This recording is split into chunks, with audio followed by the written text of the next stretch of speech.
photograph the construction. He's going to do a blog, isn't he? He might. Video thing. On July 15th, 2011, my cousin Carrie got married. My cousin Carrie lives in Seattle, so naturally the whole family converged there for the wedding.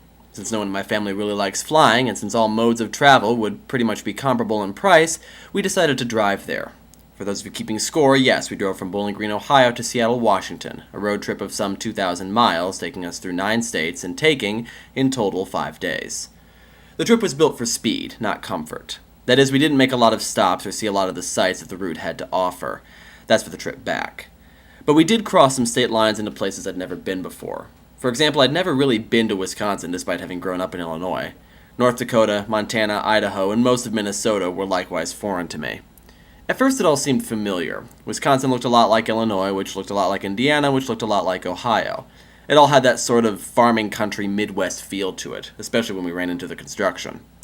But along about North Dakota, things started to look a little less familiar. And then we hit the mountains of Montana and left all familiarity behind. I'll talk about some of the places we stopped in subsequent blogs, but suffice to say, we soon found ourselves a long way from old familiar Ohio. And yet, there were still elements that signaled that we weren't completely in foreign territory. And it occurred to me as we drove through plains and mountains and, yes, even desert, that as unfamiliar as this all was to me, it was home to someone.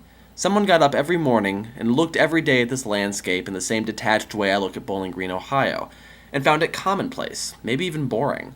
I think that's maybe why we like traveling so much. It's about seeing unfamiliar landscapes and comparing them to the place you call home, and never losing sight of the fact that there is beauty and wonder to be found in what others might consider to be boring and mundane. I remember when my cousin Carrie and her family would visit us in Ohio, a place where I no longer really find anything wondrous, and how much they get excited at seeing things like lightning bugs and lightning storms, two things they don't really get in the Pacific Northwest. And even though they might miss their mountains and ocean, and I might miss my lightning bugs, it's nice to get away from the familiar every once in a while and gaze at something foreign. More on that later. I'll see you next time. We don't know.